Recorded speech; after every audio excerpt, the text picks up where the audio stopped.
नमस्कार दोस्तों। तो इस वीडियो में editorial current affair practice set number 2 है और इसका सबसे पहला क्वेश्चन है, निम्नलिखित में से किस शहर में दुनिया के सबसे बड़े और सबसे ऊंचे ऑब्जर्वेशन व्हील का निर्माण किया जा रहा है। तो इससे पहले अभी तो दुबई में किया गया है, तो इसका आंसर डी हो जाएगा, लेकिन इससे पहले लंदन में था, तो ये बात ध्यान रखना है। और ये ऑब्जर्वेशन व्हील न सिर्फ सबसे ऊंचा है बल्कि सबसे बड़ा भी है दुनिया का। दुबई को जब आप नक्शे पे देखेंगे तो वहीं पर आपको जूम करने पे ब्लू वाटर्स द्वीप मिलेगा। इसी ब्लू वाटर्स द्वीप पर ये ऑब्जर्वेशन व्हील बनाया गया है, तो ये पॉइंट ध्यान रखना है। नेक्स्ट है, मालाबार 2021 संयुक्त नौसैनिक अभ्यास का आयोजन किन देशों के मध्य किया गया। तो पहला पॉइंट तो क्वेश्चन में यह है कि मालाबार क्या है, तो नौसैनिक अभ्यास है और संयुक्त नौसैनिक अभ्यास है, मतलब कि एक से अधिक देश इसमें है। आपको याद होगा मालाबार क्वाड सदस्य देशों के बीच का एक नौसैनिक अभ्यास है और क्वाड में कितने सदस्य हैं, 4 सदस्य हैं। कौन कौन से, जय ऑस्ट्रेलिया करके एक ट्रिक है, इसी से आप याद रख सकते हैं। जैसे जापान, ए से अमेरिका, आई से इंडिया, ऑस्ट्रेलिया तो नाम है ही। तो भारत, ऑस्ट्रेलिया, जापान, ये सारा इसमें विकल्प सी इसका सही आंसर हो गया। पहले ऑस्ट्रेलिया शामिल नहीं था, लेकिन बाद में फिर ऑस्ट्रेलिया को भी मना लिया गया और ये चारों शामिल हो गए इसमें। नेक्स्ट है, अच्छा, एक अब्राहम एकॉर्ड करके पूछता है, आपको याद आ रहा है अब्राहम एकॉर्ड किसके किसके बीच में है, यूएई और इजराइल के बीच में। हालांकि ये नेक्स्ट क्वेश्चन से संबंधित पॉइंट था, लेकिन खैर मैं पहले ही बता दिया हूँ, अब्राहम एकॉर्ड इजराइल और यूएई के बीच का है। देखिए कैसे ये पॉइंट संबंधित है, पढ़ता हूँ क्वेश्चन। लिखा हुआ है, अब्दुल रज्जाक गुरनाह को वर्ष 2021 का साहित्य का नोबेल पुरस्कार प्रदान किया गया, उनका संबंध किस देश से है। तो सबसे पहला पॉइंट तो यही ध्यान रखना है कि साहित्य का नोबेल पुरस्कार इस वर्ष यानी कि 2021 में किसको मिला है, अब्दुल रज्जाक गुरनाह को मिला है। ठीक है, ये तंजानिया देश से हैं, तो विकल्प सी इसका सही आंसर हो गया। अच्छा, साहित्य का नोबेल पुरस्कार तो अब्दुल रज्जाक गुरनाह को मिला है। शांति का हमने पिछले वीडियो में देखा था, तो मारिया रेसा और दिमित्री मुरातोव को मिला है। मारिया रेसा फिलीपींस के जाने माने पत्रकार हैं और दिमित्री मुरातोव ये रूस के पत्रकार हैं। तो इनको शांति का नोबेल पुरस्कार मिला है। ये तो आपको याद होगा ही कि 1901 से शुरू हो चुका है नोबेल पुरस्कार दिया जाना। हालांकि इकोनॉमिक्स के बारे में पूछे तो सबसे पहला इकोनॉमिक्स में नोबेल पुरस्कार 1968 में यानी कि 1968 में मिला था। ठीक है, ये फैक्ट हो गया। अब तंजानिया के थे अब्दुल गुरनाह, तो ये भी ध्यान रख लेते थोड़ा सा। अब्दुल रज्जाक गुरनाह जो हैं तंजानिया के हैं। तंजानिया से संबंधित एक दो फैक्ट, तंजानिया कैपिटल डोडोमा है, आपको पता है। तंजानिया के मैप पर आप देखेंगे तो विक्टोरिया लेक मिलेगा। विक्टोरिया लेक क्यों हम बोल रहे हैं यहाँ पे, क्योंकि सबसे बड़ा झील है ये दक्षिण अफ्रीका का, शायद दक्षिण अफ्रीका का। और उसके बाद अब दक्षिण अफ्रीका का नहीं, अफ्रीका का सबसे बड़ा झील है ये। दूसरा दुनिया का सबसे मीठा झील भी है, तो ये भी पॉइंट याद रखना है। फिर माउंट किलिमंजारो मिलेगा सुषुप्त ज्वालामुखी के रूप में, तो ये कई बार क्वेश्चन में आता है। आप जब समुद्र के किनारे देखेंगे, अटलांटिक समुद्र के किनारे, तो पेम्बा, जंजीबार और माटिया द्वीप मिलेगा। ये लॉन्ग जंजीबार द्वीप तो लॉन्ग के लिए प्रसिद्ध है, तो इसलिए ये द्वीप का नाम भी महत्वपूर्ण है। नेक्स्ट देखते हैं, जब जब आएगा तंजानिया में ये सब सारा दोहराता रहूँगा। नेक्स्ट है, ग्रामीण महिलाओं को सहायता प्रदान करने हेतु किस राज्य सरकार द्वारा मिशन वात्सल्य की शुरुआत की गई है। तो मिशन वात्सल्य की शुरुआत महाराष्ट्र सरकार के द्वारा शुरू की गई, तो विकल्प 20 का सही आंसर है। अच्छा, एक वात्सल्य मिशन आएगा, वात्सल्य योजना, तो वात्सल्य योजना उत्तराखंड राज्य सरकार की है, लेकिन ये मिशन वात्सल्य जो है तो महाराष्ट्र का है। पहले मिशन लगा हुआ है महाराष्ट्र का। ठीक है, म से मिशन, म से महाराष्ट्र। नेक्स्ट है, टोक्यो पैरालंपिक्स में स्वर्ण पदक जीतने वाली पहली भारतीय महिला अवनी लखेरा का संबंध किस खेल से है। तो पहला पॉइंट तो इस क्वेश्चन में ही है कि टोक्यो पैरालंपिक में स्वर्ण पदक जीतने वाली पहली महिला कौन बनी है, अवनी लखेरा। किस खेल से संबंधित है, निशानेबाजी से संबंधित है, तो विकल्प सी इसका सही आंसर हो गया। ये जयपुर की हैं। हालांकि अवनी लखेरा को 2 पदक मिले थे, एक स्वर्ण भी मिला है, एक कांस्य भी मिला है। अच्छा, एक क्वेश्चन ये भी है कि टोक्यो पैरालंपिक में पदक तालिका में भारत का स्थान कितना है। तो भारत का स्थान है 24th। ठीक है, और अगर यही पूछ लेगा ग्रीष्मकालीन टोक्यो ओलंपिक खेल में कितना है, तो ठीक इसका दुगना है, यानी 48 है। पैरालंपिक में 24, इसमें 48 है।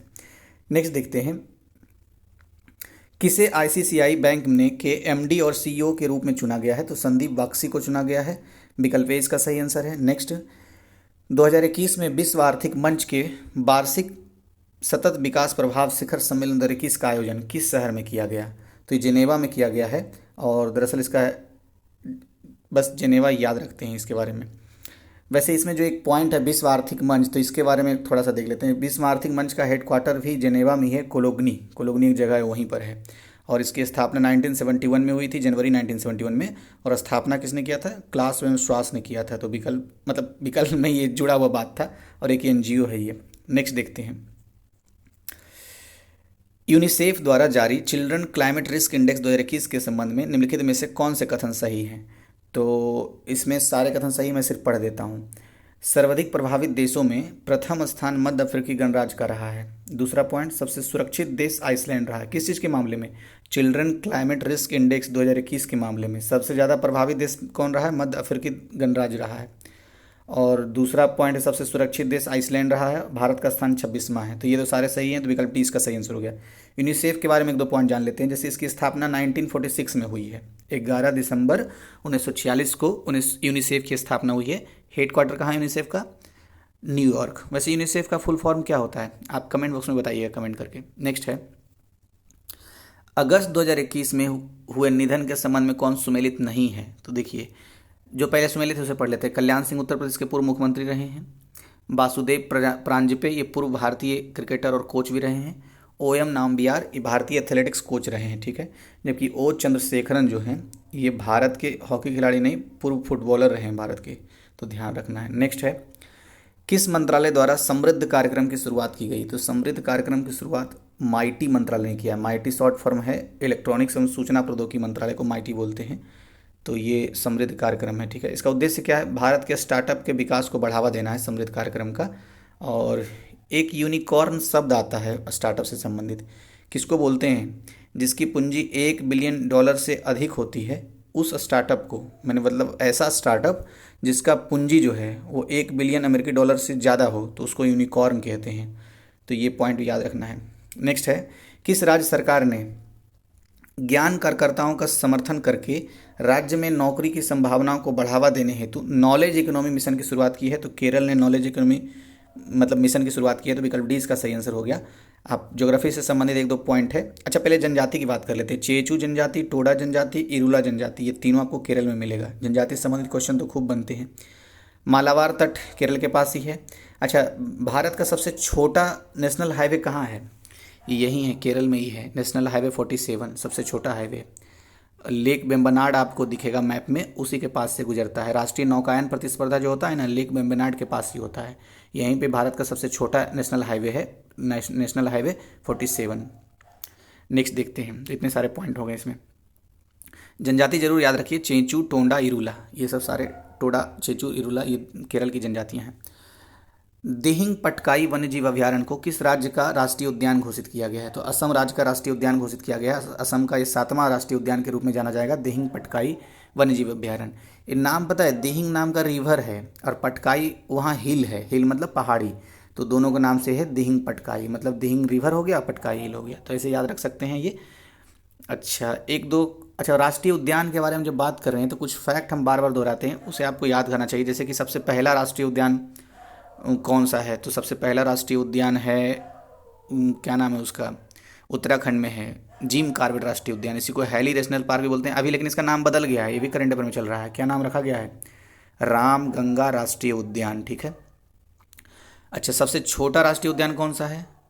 सबसे पहला तो हो गया, सबसे बड़ा है हेमिस राष्ट्रीय उद्यान जो जम्मू कश्मीर में, लेकिन सबसे छोटा कौन है? साउथ वेस्टर्न आइसलैंड है, अंडमान निकोबार में, ठीक है। अच्छा, सबसे ज़्यादा आइसलैंड राष्ट्रीय उद्यान वाला राज्य पूछे तो मध्य प्रदेश जहाँ 12 है, और दूसरा अंडमान निकोबार जहाँ 9 है, और असम जो अभी हो गया ना इसमें 7 हो गया है, तो तीसरे नंबर पे आ जाएगा ये।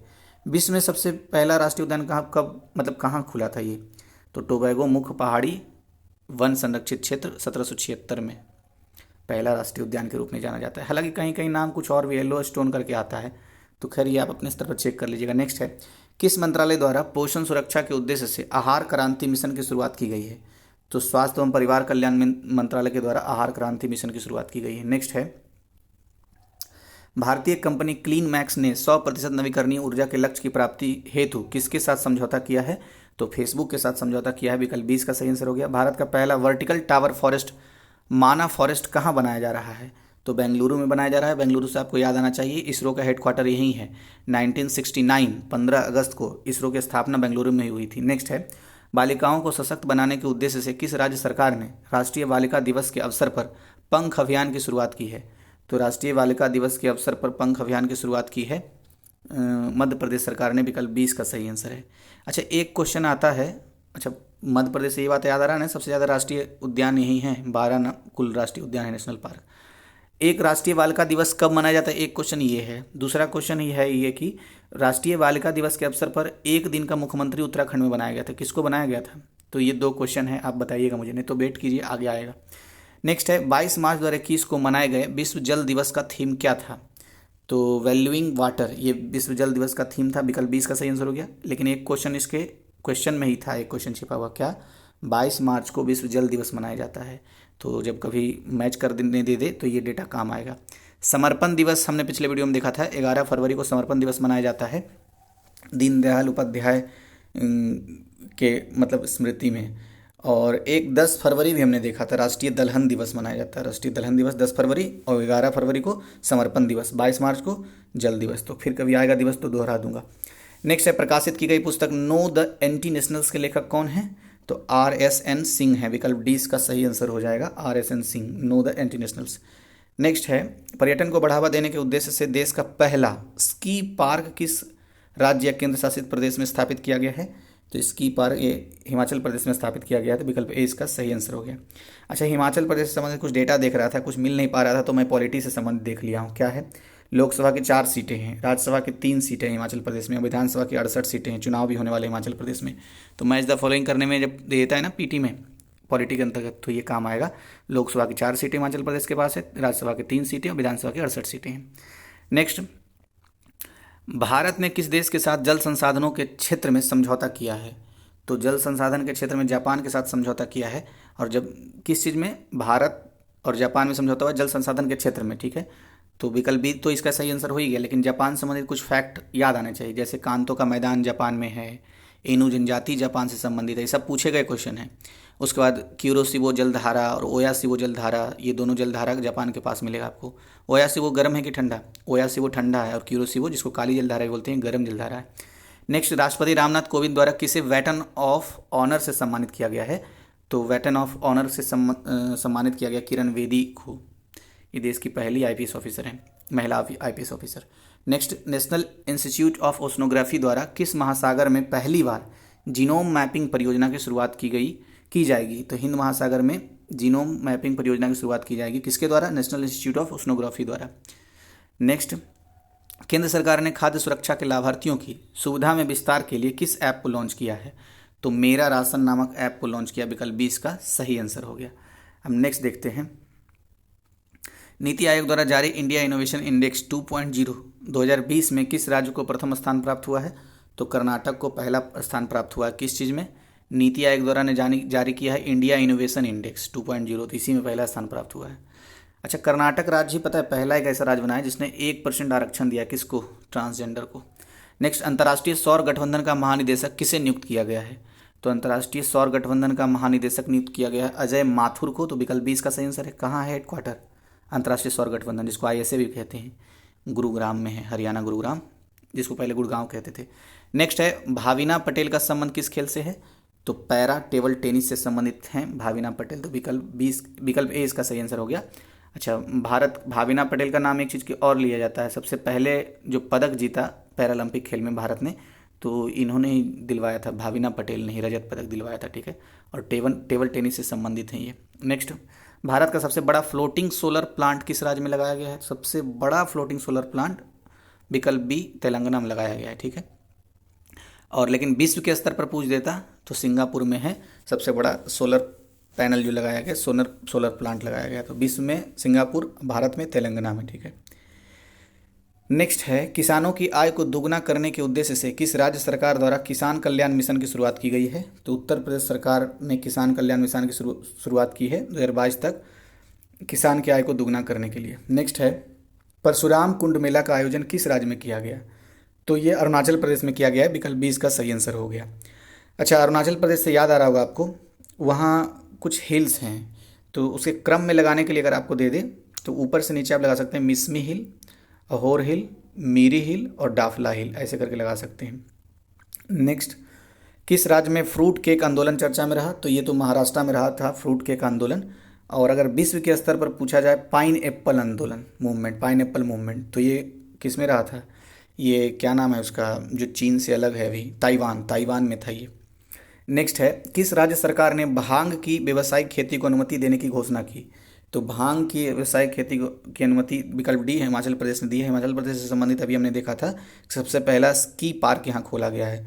और लोकसभा की 4 सीटें हैं, राज्यसभा की 3 सीटें, विधानसभा की 68 सीटें हैं। आने वाले समय में इलेक्शन होगा तो पहले से जी के याद रखिए। नेक्स्ट है, किस देश ने पहली बार पानी के अंदर स्पेस टेलीस्कोप को स्थापित किया है जो न्यूट्रिनो की खोज करेगा? तो रूस ने ये स्थापित किया है जो न्यूट्रिनो की खोज करेगा। विकल्प 20 का सही आंसर हो गया। रूस से 3-4 फैक्ट याद कर लेते हैं। जैसे विश्व का सबसे ठंडा स्थान कहाँ है? रूस में ही। क्या नाम है? बरखोयांस्क। सबसे बड़ा और सबसे गहरा झील कहाँ है? ये भी रूस में ही है, नाम है बैकाल झील। सबसे गहरा है 1642 metre, if I am not, मतलब अगर मुझे सही से याद आ रहा है तो 1642 मीटर ये गहराई है इसकी, और 5 मिलियन वर्ष पुराना है ये, इतना पुराना है। नेक्स्ट देखते हैं, किस देश में 9वां हार्ट ऑफ एशिया कॉन्फ्रेंस का आयोजन किया गया जिसमें भारत के विदेश मंत्री ने भी भाग लिया है? तो ताजिकिस्तान में किया गया। और भारत के विदेश मंत्री कौन है? भारत के विदेश मंत्री एस जयशंकर, इन्होंने भाग लिया था। वैसे ताजिकिस्तान की राजधानी कहाँ है? दुशानबे है। तो विकल्प ए तो इसका आंसर हो ही गया, और 1-2 फैक्ट भी देख लिया हमने। नेक्स्ट है, भारतीय कंपनी बायोटेक ने किस देश की कंपनी के साथ मिलकर कोरोना का ओरल वैक्सीन का निर्माण किया है? तो अमेरिका के साथ मिलकर के किया। विकल्प ए इसका सही आंसर है। नेक्स्ट, पदार्थ की 5वीं अवस्था की खोज कहाँ की गई जो मानव निर्मित है? तो अंतर्राष्ट्रीय स्पेस स्टेशन में की गई है। तो विकल्प सी इसका सही आंसर हो गया। नेक्स्ट, एससीओ सदस्य देशों द्वारा पाब्बी एंटी टेरर 2021 युद्धाभ्यास का आयोजन कहाँ किया गया? तो पाकिस्तान में किया गया है। तो विकल्प 20 का सही आंसर है। पाकिस्तान ही टेरर को समर्थन देता है, यहीं टेरर युद्धाभ्यास हुआ है, पाब्बी एंटी टेरर अभ्यास। ये कुछ नहीं, सिर्फ कोशिश है इमेज सुधारने के लिए, तो सुधरेगा है नहीं। देखते हैं नेक्स्ट, T20 इंटरनेशनल में 3000 रन पार करने वाले पहले खिलाड़ी कौन बन गए हैं? तो विराट कोहली बने हैं। विकल्प ए इसका सही आंसर है। नेक्स्ट, के बिरला फाउंडेशन द्वारा किस मराठी उपन्यासकार को सरस्वती सम्मान 2020 प्रदान करने की घोषणा की गई है? तो शरण कुमार लिम्बाले को के बिरला फाउंडेशन द्वारा, मराठी उपन्यासकार हैं ये शरण कुमार लिम्बाले, इनको सरस्वती सम्मान 2020 दिया जाएगा। नेक्स्ट है, सऊदी अरब को पीछे छोड़ते हुए कौन सा देश भारत का दूसरा सबसे बड़ा तेल आपूर्तिकर्ता बन गया? तो अमेरिका बन गया है, यानी दूसरा अभी, मतलब दूसरा सबसे बड़ा आपूर्तिकर्ता देश बन गया है अमेरिका। नेक्स्ट देखते हैं, किस राज्य या केंद्र शासित प्रदेश की सरकार ने देशभक्ति बजट पेश किया है? तो दिल्ली सरकार ने। तो विकल्प ए इसका सही आंसर है। नेक्स्ट है, Dada Saheb Phalke international film festival awards 2021 में सर्वश्रेष्ठ फिल्म का पुरस्कार किसे प्रदान किया गया? तो तान्हाजी द अनसंग वॉरियर को प्रदान किया गया। विकल्प 20 का सही आंसर है। अच्छा, 51वां दादा साहब फाल्के पुरस्कार किसे मिला है? रजनीकांत को मिला है। एक क्वेश्चन पता है, एक क्वेश्चन ये बार बार घूम रहा है हर जगह, 93वें ऑस्कर में बेस्ट मूवी वाला अवार्ड किसको मिला है? तो नोमैड्सलैंड को मिला है। नोमैडलैंड ऐसे नाम है इसका। 93वां जो ऑस्कर का अवार्ड मिला था ना, तो बेस्ट मूवी अवार्ड इसको मिला है। और Dada Saheb Phalke international film festival awards में बेस्ट मूवी का, मतलब बेस्ट फिल्म का, तानाजी द अनसंग वॉरियर को मिला है। 51वां दादा साहब फाल्के पुरस्कार रजनीकांत को। 50वां किसको मिला था? अमिताभ बच्चन को मिला था। नेक्स्ट, पूर्व केंद्रीय मंत्री बूटा सिंह का निधन हो गया, उनके संबंध में कौन सा कथन सत्य है? सब सत्य है, पढ़ लेते हैं। 8 बार वो सांसद रहे लोकसभा के, सही है। बिहार के पूर्व राज्यपाल भी रहे, ये भी सही है। राष्ट्रीय अनुसूचित जाति आयोग के अध्यक्ष भी रह चुके हैं, ये भी सही है। तो विकल्प डी इसका सही आंसर हो गया। नेक्स्ट, एशियाई क्रिकेट परिषद के अध्यक्ष के रूप में किसे चुना गया है? तो एशियाई क्रिकेट परिषद के अध्यक्ष के रूप में जय शाह को चुना गया है। ये भारत के गृह मंत्री के सुपुत्र हैं जय शाह। कौन है गृह मंत्री? अमित शाह, और वही सहकारिता मंत्री भी हैं। नेक्स्ट देखते हैं, वर्ष 2021 में कुल कितने व्यक्तियों को पद्म विभूषण पुरस्कार से सम्मानित किया गया? तो 7 व्यक्ति को पद्म विभूषण पुरस्कार दिया गया है। 7 व्यक्ति को, फिर से लगाता हूँ। नेक्स्ट देखते हैं, इसरो ने किस अंतरिक्ष एजेंसी के सहयोग से पृथ्वी प्रणाली वेधशाला विकसित करने का निर्णय लिया है? तो नासा के सहयोग से इसरो क्या स्थापित करेगा? पृथ्वी प्रणाली वेधशाला स्थापित करेगा। तो विकल्प सी इसका सही आंसर है। नेक्स्ट, किस देश के भूवैज्ञानिकों ने पृथ्वी पर 1.6 बिलियन वर्ष पुराने पानी की खोज की है? तो कनाडा में की गई है ये खोज। तो विकल्प सी इसका सही आंसर हो गया। अच्छा, कनाडा से एक चीज़ आपको याद आ रहा है, यूएसए और कनाडा मैप में साथ साथ है, इन दोनों को एक रेखा है जो अलग करती है। क्या नाम है उसका? 49 डिग्री समानांतर रेखा यूएसए और कनाडा को अलग करती है। अच्छा, अलास्का जब देखेंगे ना तो ऊपर है, कनाडा से ऊपर, लेकिन वो यूएसए का भाग है, लेकिन उसको 141 डिग्री पश्चिमी समानांतर रेखा जो है वो अलास्का और कनाडा को अलग करती है। तो दोनों पॉइंट याद रखना चाहिए। किस राज्य सरकार द्वारा आकांक्षा पोर्टल लॉन्च किया गया है? तो कर्नाटक ने आकांक्षा पोर्टल लॉन्च किया है। विकल्प सी इसका सही आंसर था। नेक्स्ट है, निम्नलिखित में से किस संस्था ने एमएसएमई के लिए श्वास और आरोग्य ऋण योजना की शुरुआत की है? तो श्वास ऋण योजना, आरोग्य ऋण योजना सिडबी ने शुरुआत की है, तो विकल्प 20 का सही आंसर हो गया। नेक्स्ट, सिडबी का हेडक्वार्टर कहाँ है? सिडबी का हेडक्वार्टर, इसकी स्थापना, दोनों याद आना चाहिए। वैसे जो मुझे याद आ रहा है 1991 में शायद सिडबी का स्थापना हुआ है, लखनऊ इसका हेडक्वार्टर है। आप थोड़ा फैक्ट चेक करके बताइएगा तो सही में बोला हूँ कि गलत बोला हूँ। नेक्स्ट देखिए, कोविड-19 के कारण भारतीय अर्थव्यवस्था में किस प्रकार की रिकवरी के अनुसार आर्थिक सर्वेक्षण 2020-21 में लगाया गया है? मतलब कैसा अनुमान लगाया गया, मिसप्रिंट था ये। तो कोविड-19 के कारण भारतीय अर्थव्यवस्था का जो अनुमान लगाया, भी आकार की रिकवरी का अनुमान लगाया, विकल्प डी इसका सही आंसर हो गया। अच्छा, आर्थिक सर्वेक्षण से संबंधित कुछ बातें देख लेते हैं। एक क्वेश्चन ये बनने की संभावना हमेशा रहती है कि एफडीआई सबसे ज़्यादा किस क्षेत्र से मिला है? तो सेवा क्षेत्र से मिल रहा है, सॉफ्टवेयर और कंप्यूटर सॉफ्टवेयर और कंप्यूटर हार्डवेयर में। अच्छा, दूसरा ये भी बनता है एफडीआई से कि सबसे ज़्यादा एफडीआई कहाँ से आ रहा है? तो सिंगापुर से आ रहा है, दूसरा यूएसए से आ रहा है एफडीआई। और कौन सा राज्य सबसे ज़्यादा एफडीआई प्राप्त कर रहा है? तो गुजरात राज्य सबसे ज़्यादा एफडीआई प्राप्त कर रहा है। नेक्स्ट, आर्थिक समीक्षा 2020-21 में उल्लेखित अ माइंड विदाउट फियर का संबंध निम्न से किससे है? तो अ माइंड विदाउट फियर का संबंध ये उल्लेख किया गया था आर्थिक समीक्षा में, इकोनॉमिक सर्वे में, रविन्द्रनाथ टैगोर से संबंधित है, तो विकल्प डी इसका सही आंसर हो गया। एक दो पॉइंट और देख लेते हैं। अच्छा, इस वर्ष का जो आर्थिक समीक्षा था किसको समर्पित था? कोरोना वॉरियर्स को। थीम क्या था? Saving lives and livelihoods. सबसे पहला आर्थिक समीक्षा 1950-51 में पेश किया गया था और 1964 तक बजट के साथ साथ पेश किया जाता था। लेकिन 1964 के बाद बजट के एक दिन पूर्व इकोनॉमिक सर्वे यानी आर्थिक समीक्षा पेश किया जाने लगा। लेकिन सबसे खास बात यह है कि 2021 में जो पेश किया गया आर्थिक समीक्षा, वो 3 दिन पहले पेश किया गया था। तो ये खास बात था। समाप्त हुआ। वीडियो कैसा लगा आप कमेंट बॉक्स में लाइक करके बता सकते हैं, और चैनल सब्सक्राइब जरूर कर लीजिएगा, क्योंकि मार्च तक अगर नहीं हुआ ना 1000 तो ये चैनल बंद हो जाएगा। Thank you.